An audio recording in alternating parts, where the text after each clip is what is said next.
Guys, another episode of What's Up, guys? These. Bring it.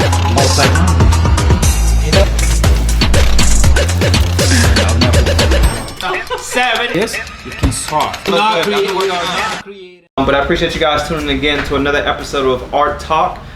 Today we have another Disney fine artist, Mr. Doug in the house. Doug in the house. And for you guys that tuned in last week, reminder, we are raffling this at the end of the live, so please stay tuned with us all the way to the end, or somewhere to the end, and we'll make sure that we get this to you guys. I really want Krystiano to, if you guys are tuned in for the first time, understanding why we're creating this platform. So Krystiano, why did you think Art Talk was the platform to start for your viewers? Well, what I think is that most of our collectors, they get to meet us at the show, right? They never get to actually see what we're doing behind the scenes and what we do in the studio. For example, Doug and I just go way back, know each other's art. We got to get to know each other better, as the festival came along. Oh yeah, definitely. But I think it's only fair for the collectors and the fans and friends that get to see more what we do, who we are. So like I said, this live, it can get livelier than this because it's all about what we're doing, you know what I mean? And I hope you guys enjoy it. I know I started Art Talk, I started doing Art Talk in galleries and things like that, but with all this COVID-19 and it's almost like everybody doing more live stuff all the time. But not only that, I think we can reach so many more people, answer their questions, and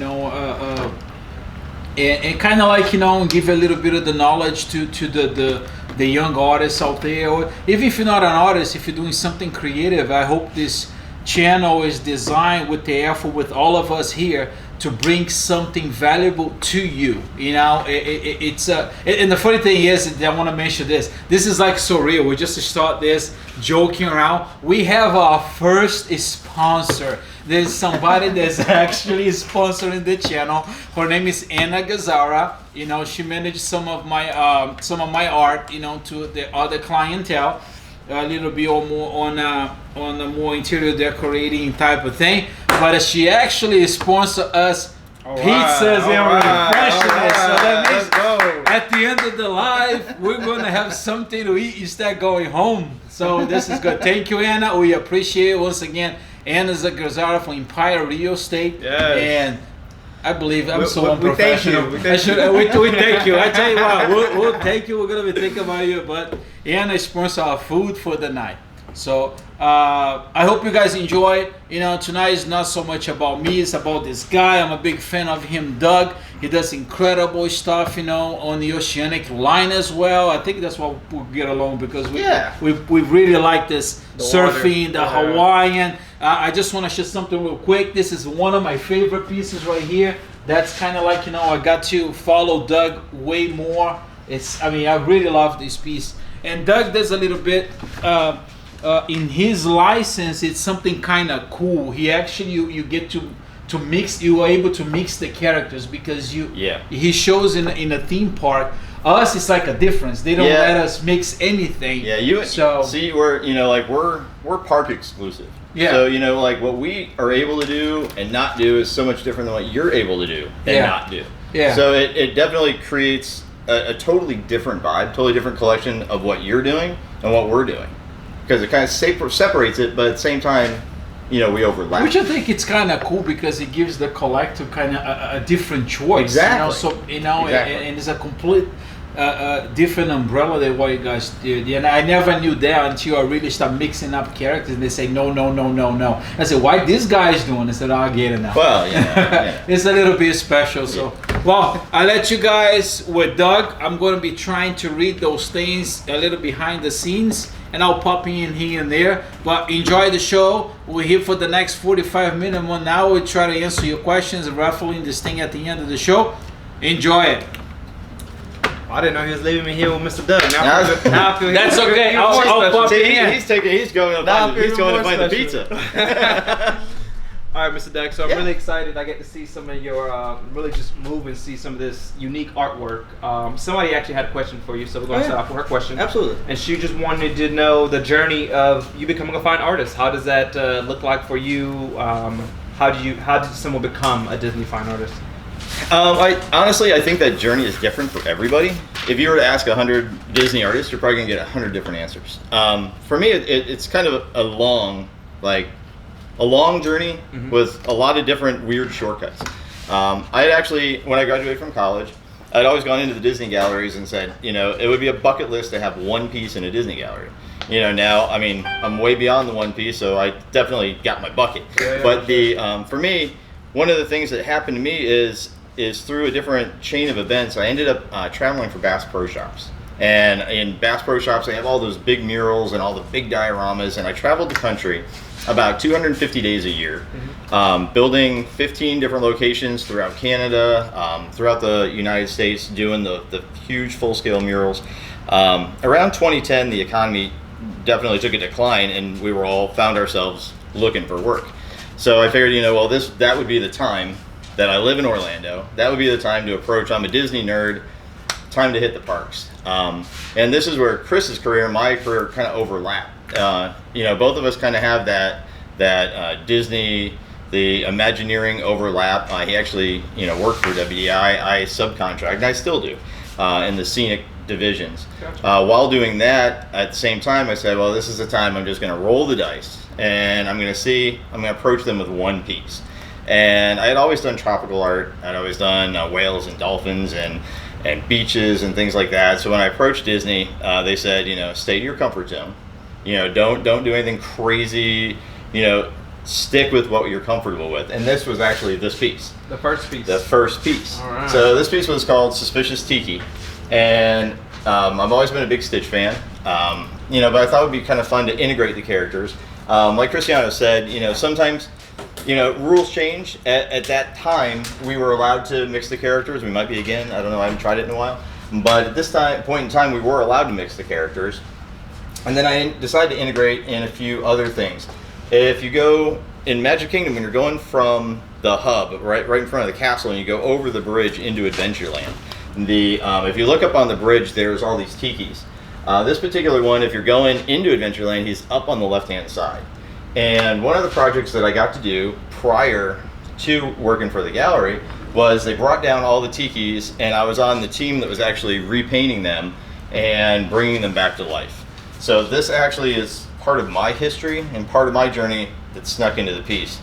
I always like to put stuff that's part of me into all the pieces. I like to hide backstories and things like that. Obviously, he's one of the spitting leaky tikis over closer to the Tiki Room and Jungle Cruise.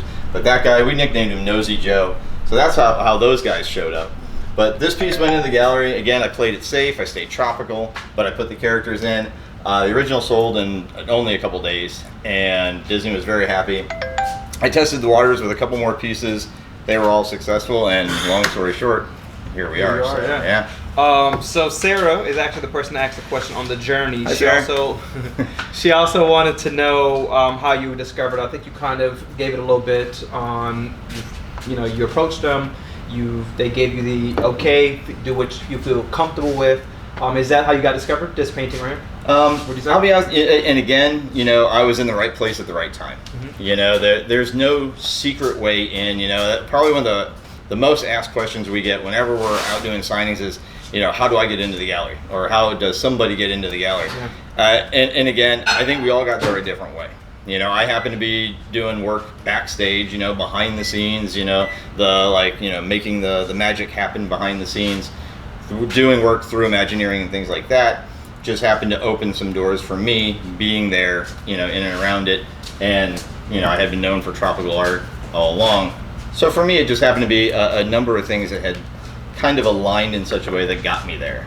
Other artists, who, have a reputation just for, being good at what they do, have gotten in, that guy back there, who wouldn't want, Disney attached to this guy's name. The guy with the nice long locks. I was gonna say, you know, he's got the the rock star attractive look. You know, I mean, he can sell anything. That's it. Yeah, I surf too, man. I'm right there with you. Right there with you. So tell us a little bit more about this piece. What inspired this? You said that you always like to add a little bit of yourself. Is there something hidden in this that? So this one, I mean, Moana. I mean, obviously, I mean, for me, the movie Moana, it's a beautiful film. I mean, the second I saw it on the screen, I mean, the color palette, the animation, the story. I mean, my daughter and I were just talking about it the other day. The beauty of Moana is like the ancestral, like the a lot of history. Yeah, I mean, the validity of like, you know, the culture and the mythology behind all of it with Maui and everything else. But what struck me almost immediately was this scene at the beginning, and baby Moana. I mean, she's got to be like what, the cutest baby that Disney's ever done. Yeah, and I mean, when she came up on the screen, and I mean, she's just so real. And you know, I thought back to when my daughter was that age, and I just immediately connected to the scene of going to the beach with my daughter and just seeing that that innocence of her like playing, you know, with the shells and everything. And I sat there in the theater and I'm like, I am going to paint something from this scene someday. Well, it was about, I'd say a couple months after that, we were getting ready for the Festival of the Arts at Epcot that was coming up after that. And this was so close to the release of the movie that the review board actually was a little bit different, because we have to go through, I mean, you know. And this being Pixar. Pixar. Well, no, this was actually Disney. It wasn't Pixar, so it was Disney Animation. Moana was Disney Animation. Wow. Yeah. So, you know, I mean, we have the review boards which keep us, you know, online, you know, make sure we're doing what we're supposed to be doing. And this one was actually so close to the film that I actually had to go back and forth with Disney Animation themselves to keep the authenticity there. If you notice, this was never actually a scene in the film, but it was a slight variation of that, and they liked the idea that I was taking it a little bit different. You know, she saved the baby turtle in the beginning. You know, the baby turtle wasn't really there when she was doing the shells. So, you know, I took a little different spin on it. And one of the things that, you know, you asked about hidden things, yes, I hide Mickeys and everything. This particular one, I did hide the Mickeys, but I kept them really, really small. Because I didn't want them to become overpowering, you know, for this one. And actually, if you look right there, there is a hidden Mickey in the flowers. There is. And there is actually a hidden Mickey over here in the moss right there. So yeah, so every piece I do, you know, there's a little bit of me in every single piece. Now, like we already talked about this one, you know, with connection with my daughter being young in this one. But yeah, I hide Mickeys in every piece I do too. So if anyone owns a Disney piece, go look for all the Mickeys. There's a Disney if you have this one, then you just found out where those two are. But the rest of them, I'm not giving you hints. But. So that's cool, man. Like, how long have you been doing art? Your whole life? Or my whole life. Your whole life? My whole life. I mean, when I was a kid, I was kind of one of those like indoor kids, and my parents would literally just give me like a ream of paper from like, you know, the copy paper, the big like, you know, and they'd like drop it on the desk at the beginning of summer, and I would just sit there and copy like Mad Magazine, like every page of a Mad Magazine, like the whole summer. Like it's just, I've always been doing art. With painting, I didn't start doing until college actually. Yeah, I got some questions that came in my DM. You know, the show, it's like we show a lot of the collectors, the people that obviously collect your art, like mad, because he, you know, if Doug's not one of the most collectible art at the festival, which is because, you know, obviously the scene and the amount of talent, the colors, and you're in a right venue. You're right there at Disney. You know, you're in the right venue. Yeah. And not only that, you're in a great park, which is Epcot, right? It couldn't get better than that. Right. But, you know, aside from that, I have a great group of people that ask me question about more technical, the paint that you use. How do you start? That's kind of, you know, it's very cool because not only the paint. It's so many different acrylic paints, right? Oh yeah, absolutely. But a lot of people ask me about composition.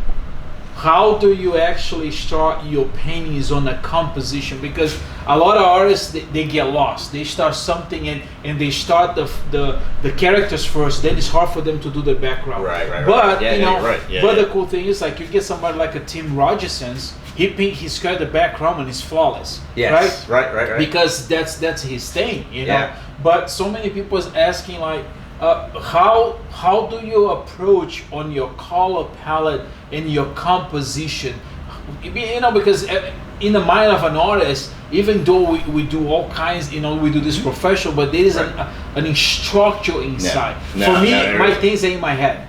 Yeah. And I'm more like the fabricator, and I tell people that my frame is making me a better painter. But on the other side, you're also a fabricator because you work behind the scenes at Disney, but you know, and you're a fine art painter. How is your composition, if you can explain the composition and the paint that you use? You know, for me, it's funny. You know, I have a Bachelor of Fine Arts, so I went to Florida Atlantic University. Oh, you're fancy. Oh, I'm fancy. Fancy. Oh, no, I'm not that fancy. I don't have a doctor in front of my name. No, it's not, you know, Doug Bolly PhD. I'm not that fancy. But no, I got a Bachelor of Fine Arts, and still, even down to, I mean, even just a couple hours ago when I was painting, I always go back to my, you know, my original design classes, and I do always revert back to those golden rules of composition, the golden rules of color and things like that.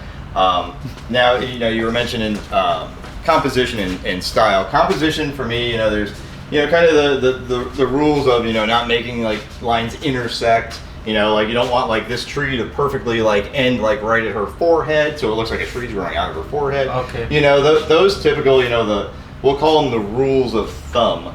But for me, I like the point of view, you know. And you know, you mentioned it's all pizza. You had mentioned Tim. You know, I personally, for me, the characters most often are last.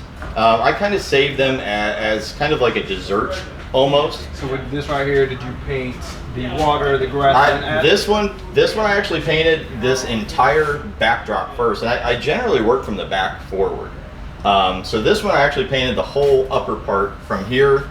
We'll pick this line here from here. This whole section up here I painted first. This back section, the other most popular question: how long does it take you to do a painting?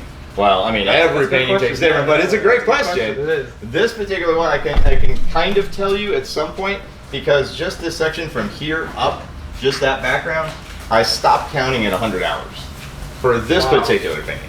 But, you know, again, I mean, it's got every leaf and every highlight on every leaf. I mean, that's an overly detailed background. But yeah, I paint from the background first, and then I will compositionally put in the characters, because that's part of our approval process, you know. For Disney, we have to present them with a concept.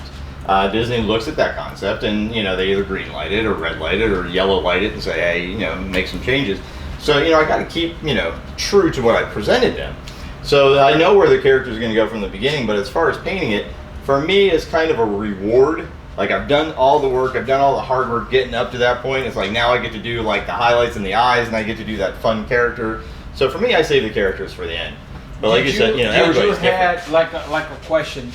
I run through those things. Yours more like I focus on classics, which pretty much they stay how they are and address them up. Yeah. But you know, I don't have a lot of trouble. Maybe an eyelash here or something here and there, because I play a little safe, right? So I think my biggest composition that I ever done, it was Seven Dwarfs, right? Yeah. I actually right? I actually didn't think I could do that. So, and I went to several times. Tim Rogers has helped me a lot. He helps me composition with ideas. He was actually he was proud of that composition. And believe it or not, I had no changes on that. I was in awe. Nice. You know, I was in awe, and because it was a huge composition and I never done before. If you see my arts, most like characters, you know, they're very classic, because that's what I enjoy, you know. But did you have any problem in this piece that you had to change it, so they understand more like the process? Yeah, that was a question I was gonna ask. So you talk about the red light, yellow light, and the green light. Right. How many times have you got the yellow light? How many times have you got the red light? So yes, we do get the red light. You know, lots of it. I'm one of those people. I don't like to play it safe. You know, it's like if there's something that pops in my head, I'm gonna present it. You know, why not? You know, and I mean, very often, you know, I might be told that some character can't appear with another character because, you know, their worlds wouldn't overlap or things like that, or they wouldn't be doing a certain action or you know, be involved in something specific. So yes, I have gotten, I'd say probably, let's say about 4 red lights. But I kind of, some of those I just kind of go back and I'm just erase a little bit, resubmit it with a little different. As far as, and most of them I've been lucky enough, knock on, I think that's wood. Yes, wood. That's wood. Knock on wood. I've had, most of them have gone through. The yellow lights in the case of this one was like positionally, of Moana and things like that. Originally, like I had this piece with very little of the water, and it was more her interacting with the turtle. And Disney said, hey, well, the water is almost one of the biggest cast members in the movie. It might just be water, but honestly, it's almost as big a cast member as Moana and Maui. Why don't you consider bringing some of the ocean into it? And I'm like, well, that was kind of stupid on my behalf. Yeah, you're right. Yeah. So I brought her down and incorporated more of the water.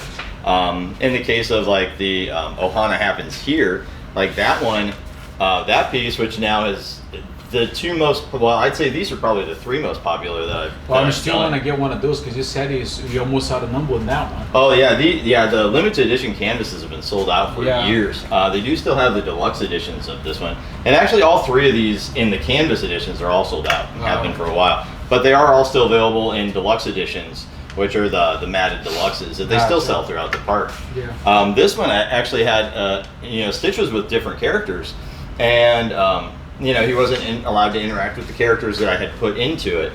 And one of my friends and also my daughter, who's a diehard like Lilo and Stitch fan, both of them said, hey, well, why doesn't he share the ice cream with Scrump?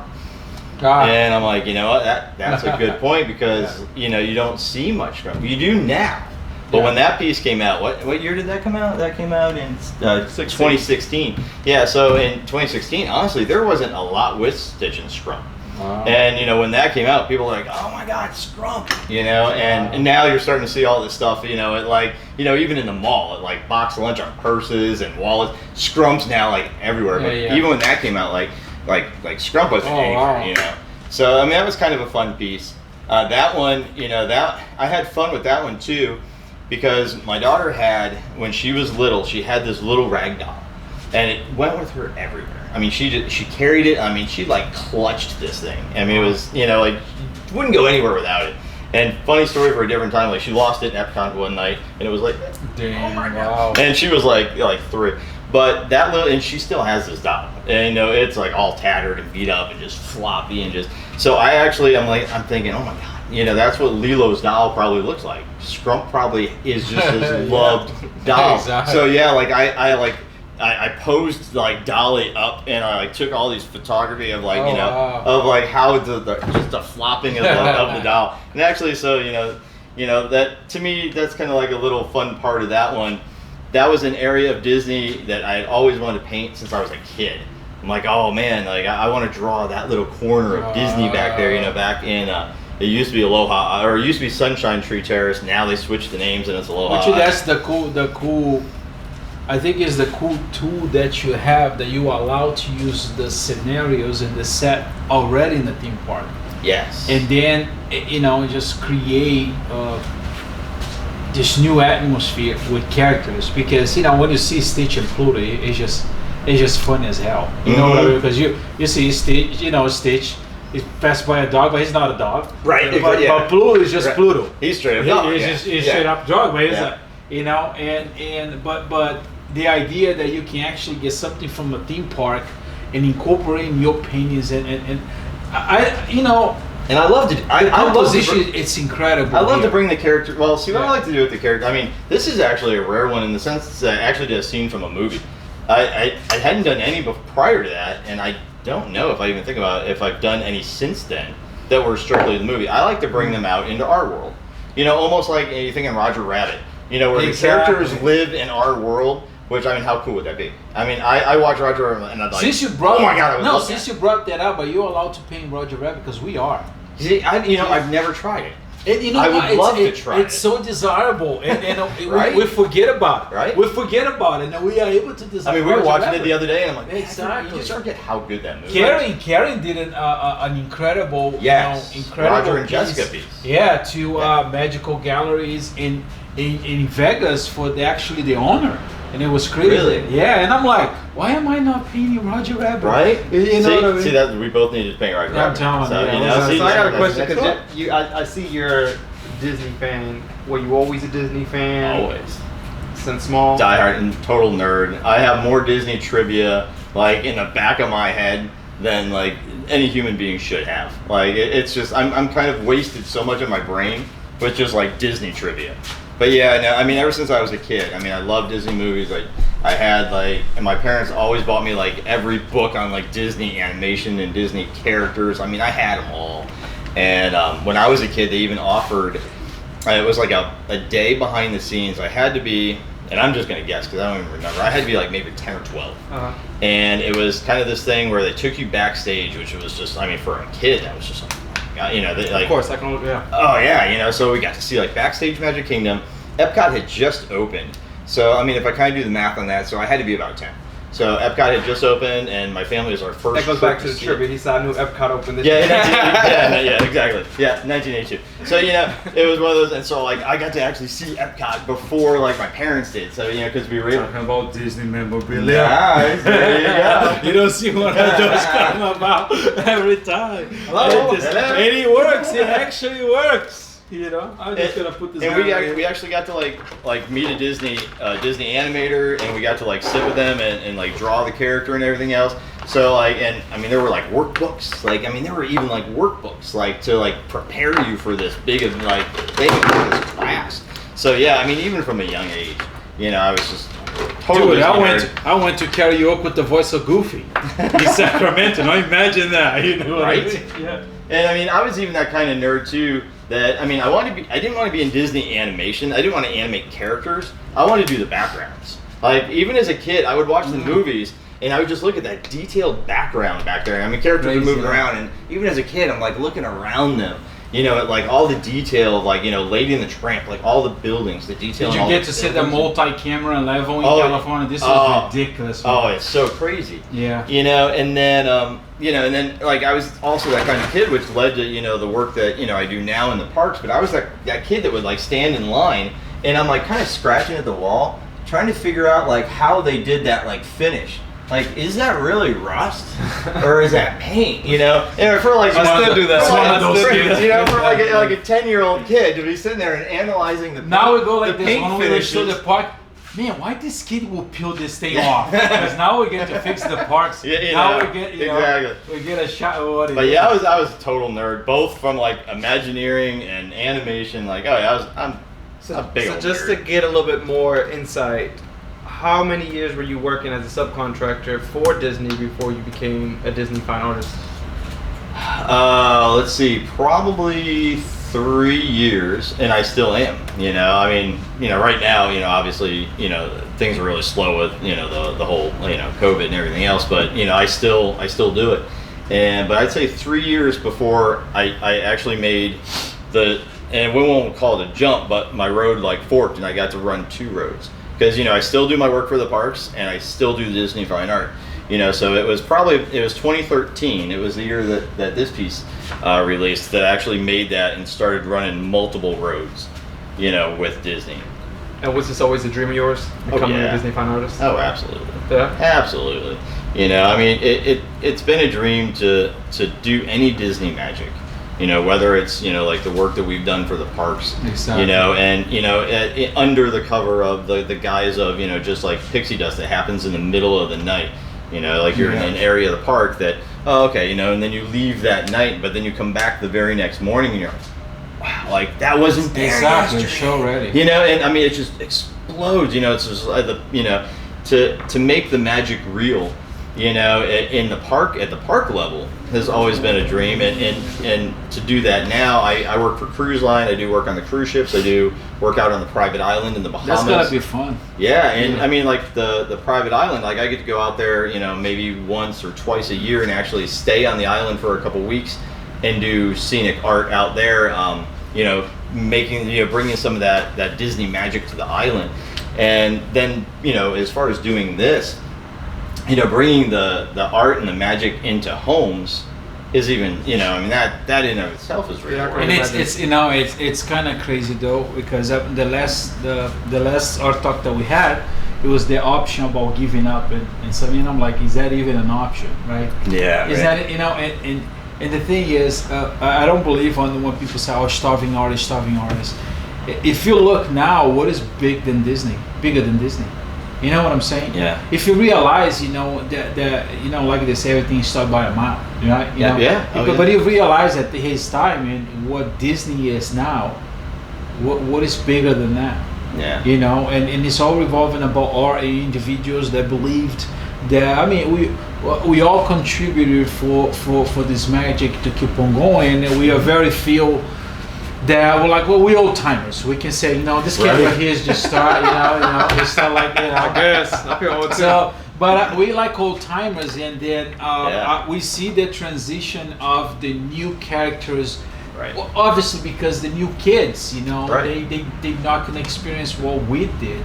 Yeah. Well, what a great time it was just to be part of that, and we still kind of like pushing it and creating new things, and we feed out from each other, you know. I think we do this just because we love it for real. You know absolutely. What I mean? You know, if you don't love it, you won't be successful. I mean, it's not just this, but it's anything. If you don't love it, you're not going to be successful at it. Yeah. Plain and simple. You know, you gotta, one of my bosses over at Disney, like he says, if you don't love it, why are you doing it? Yeah. You know, and I mean, I know for me, one of the things, and you have to experience this too. You know, one of the things about being an artist is you're locked away. You know, like kind of in your cave. It's very individual, very lonely and solitude. It's a lonely existence. Yeah. I mean, it really is. You know, and it's a double-edged sword. In the sense that, you know, you have to be so emotionally attached, but by being so emotionally attached, you also put your emotions out there. And you're doing this 15 hours a day sometimes. Yeah, I mean, 15 hours right there. Yeah, I mean, you're just, you know, but you're tucked away, and your art just leaves. And you know, and it's one thing to say, oh wow, okay, that many pieces sold. You know, that's fantastic. But it isn't until we get the chance to go out and meet people and interact with people that we see that our art isn't just being sold. You know, it's being collected, and above that, you know, everybody it talks to some people at a different level. Oh, it's especially what you shared with me next week that somebody got his art from Diamondback in Hawaii. You know, that piece. She actually brought the piece and put. She had the diamond head piece. I actually have one of that piece. The smile. The last year for festival, I did a picture of Mickey, Minnie, and Pluto in an outrigger canoe paddling with diamond head in the background. Yeah. And one of my, a good friend on Instagram, the Disney Hawaii Moms, they actually were gifted this piece, and they said, oh, it's really funny, we actually know that guy.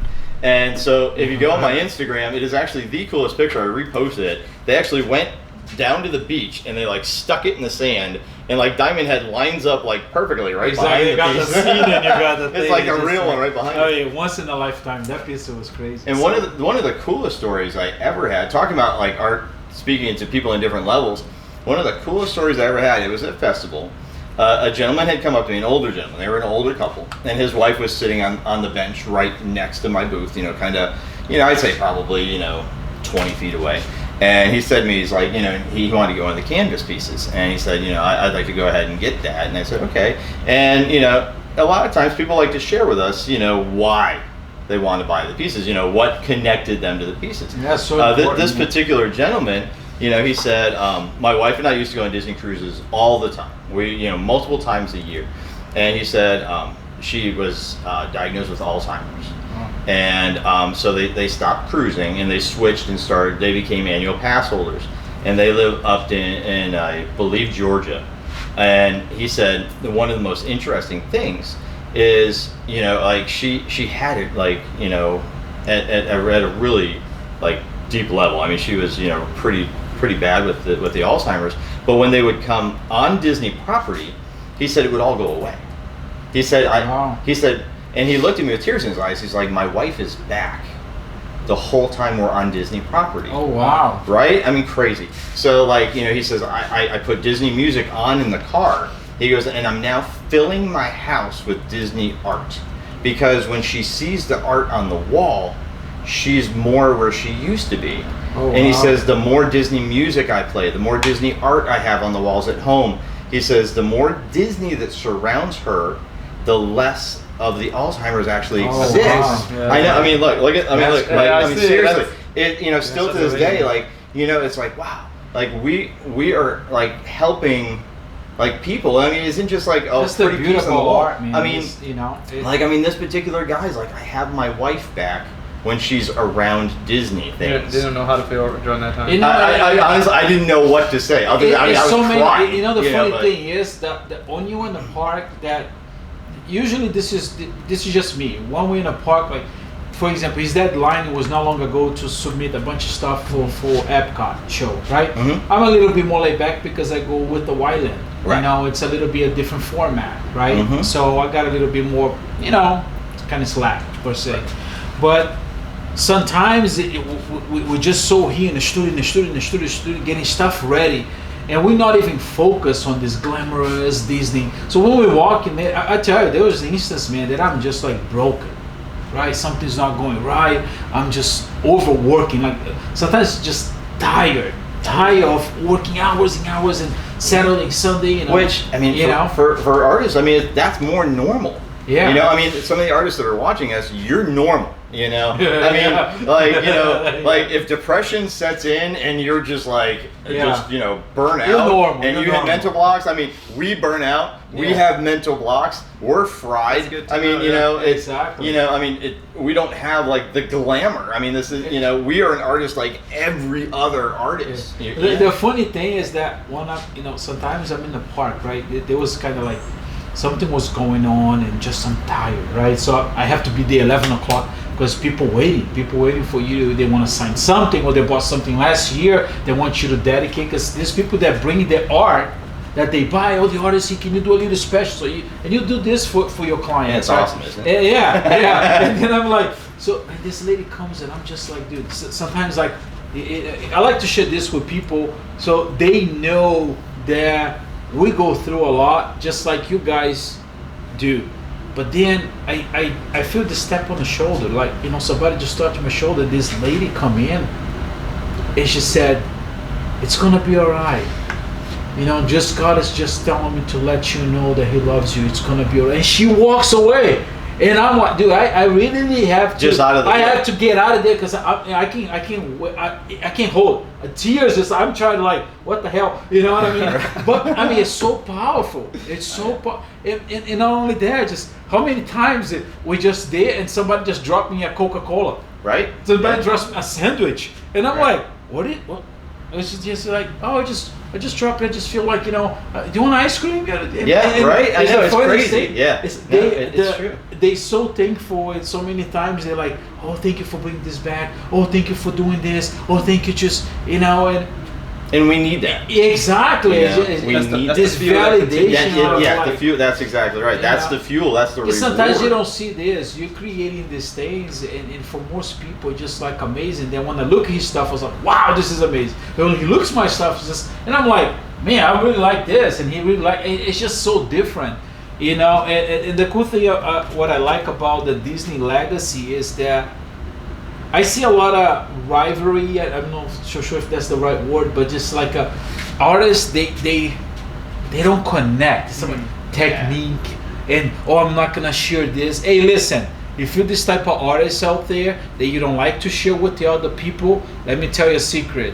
YouTube was created for that, to bring you down. So there is nothing that you know that YouTube will not teach you. Exactly. Okay, it's true. So I mean, if you have something, share with the other people, because my goal is that these people that you're gonna teach, you're gonna live through them when you're gone. So if you're out there out feeling that you're that good, guess why you're not. So, I know, but it's important that the art that we do, it's kind of like, sometimes it doesn't speak as much to us, but it speaks so much to other people. Yeah, so, no, you're absolutely right. So when we talk about different, right? You're not just a Disney artist. You got, this is your latest piece, right? Yeah, so Talk about what inspired this type of art. Like, so this is his other art that Hey, he listen, does. you Look seen this this? out. Let me just like, You see this first. An artist, yeah. This is not even to be released until next year. Exclusive right here. So he's only kind of kidding, because these you can actually order right now on dbolly.com. Man, I'm trying to make the show important. You see how professional we are. But he's not lying, because these are not released yet. See, I was halfway lying there. So tell us about what's the inspiration on this art? You're a Disney artist, but what is this art? Yeah, I mean, we talked about, where I started, and how I started. Before I was a Disney artist, I did tropical art, and I was based out of South Florida, and I went to Florida Atlantic University. I grew up, on the ocean, in the ocean. For me, everything was, all about like the ocean, the beach, and so it still to this day is what is home. It's still my comfort level. So, I did turtles. I was real known for sea turtles. I did murals down in South Florida, all over South Florida. But what happened this year? All of a sudden, March, boom, pandemic. COVID. So I mean, and hey, we're artists for who? Hey, look, I'm happy I got to caught up. In a way, like for me, it was like to shut down the things. I could caught up because I was just in trouble, man. So I mean, for years, people come out, and they'll buy this piece, and they'll buy Moana, and they'll ask me, oh, they're like, I love these pieces. I have these pieces. Do you also do these tropical pieces, but like without a character? And I'm like, oh, if I had time, I would love to. It's just a matter of time. I have the day job. Of doing work for the parks, and then I have this is the other job. It's like, man, I would love to go back to doing my tropical stuff, and people are like, oh, go back to doing sea turtles. I'd love to. Trust me, there isn't anything more that I would love to do. This COVID-19 was good because I brought back my oceanic. Right. I started you did the same. You did the same thing that I did. Yeah. Where it's like, okay, well, Disney parks are closed. And what do you do? Don't have work, So I'm like, what? This is the time, and this, I even named this the Quarantiki collection. Quarantiki collection. See, guys, Quarantiki collection. Listen, man, that's Quarantiki collection, and I'm even releasing it in phases. See, I'm having fun with this until we have the vaccine for it. So there will be no vaccine for the Quarantiki collection. It will be your medicine. So so like phase 1 was actually like these pieces, like the ones that are on the driftwood and the 3D acrylic, that are in the shadow boxes. So I started doing and like that piece there. We're like, okay, what is and one of the things that we like about it is the same people that actually produce the art for me in my Disney collection is also helping me produce this line. Wow. So the quality is the same quality that my Disney collectors are used to.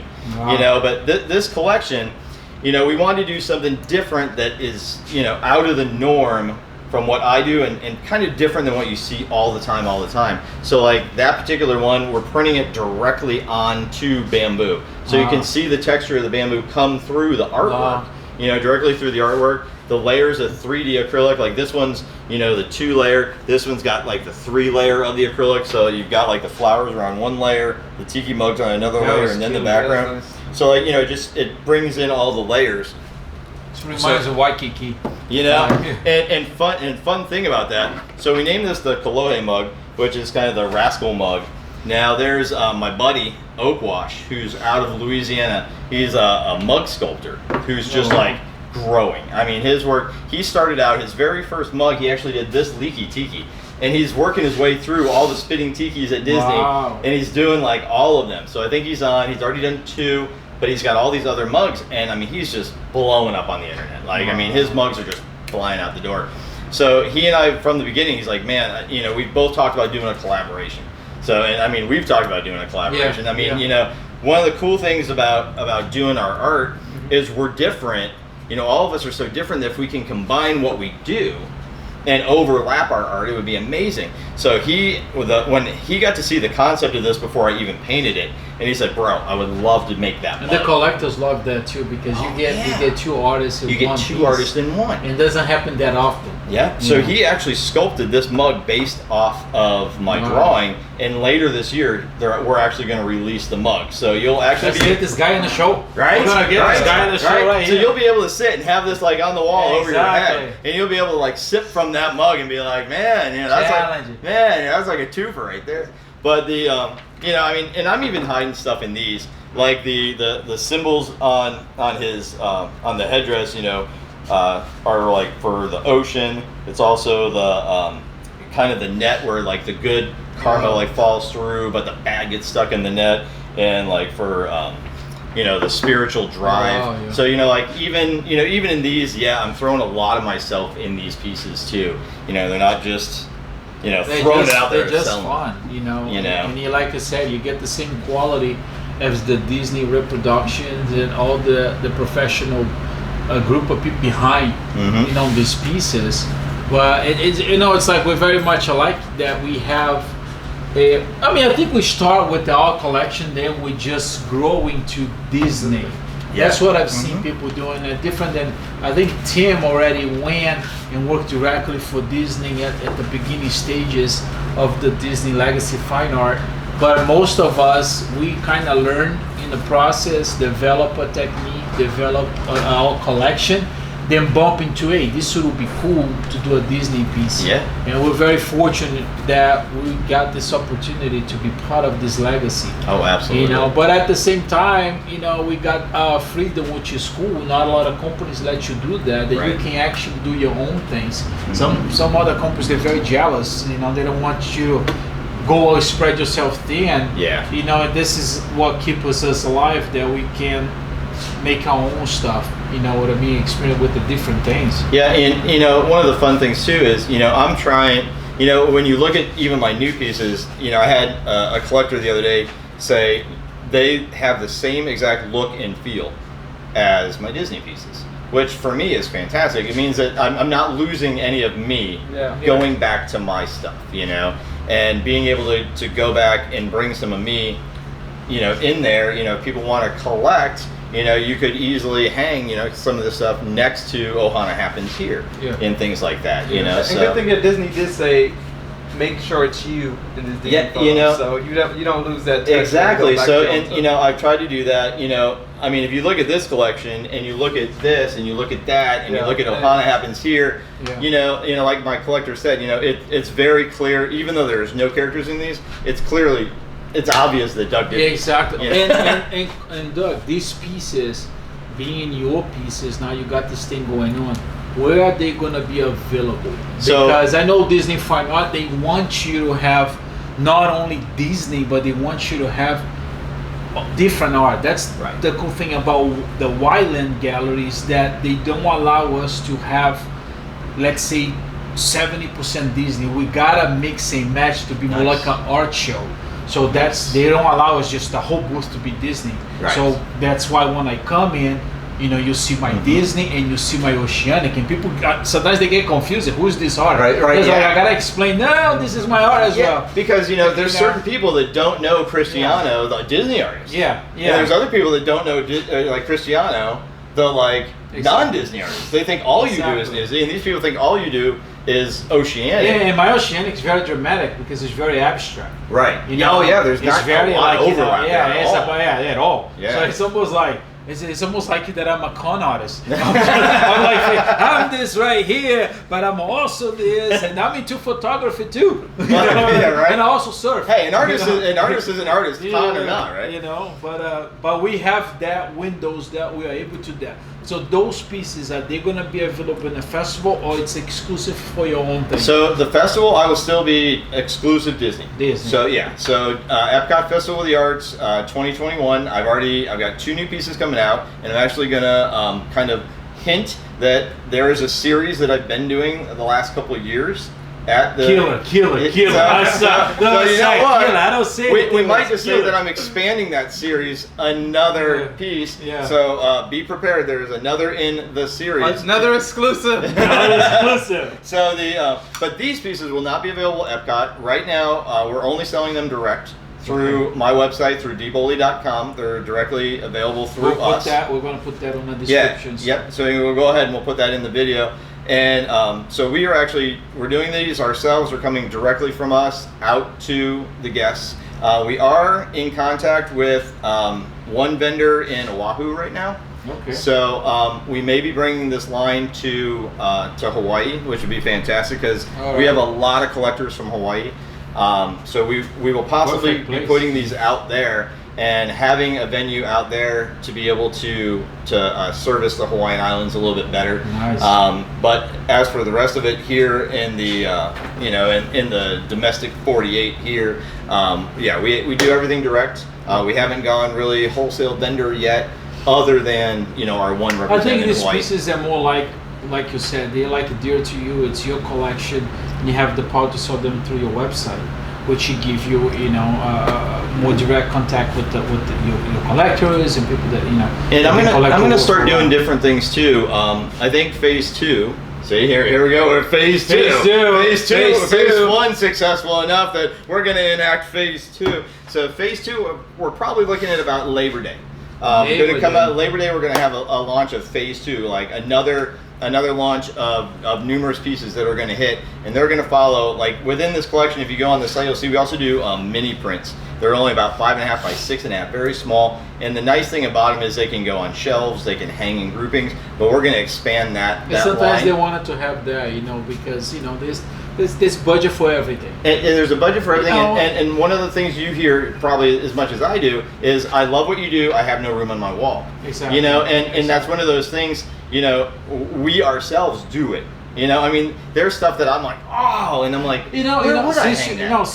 since you brought that up, I want to tell to all the artists out there, don't limit yourself just in painting. I want to see more painters to do sculptures. Mm-hmm. Listen, there's so much room for sculpturing. A lot of people, this is like a tip.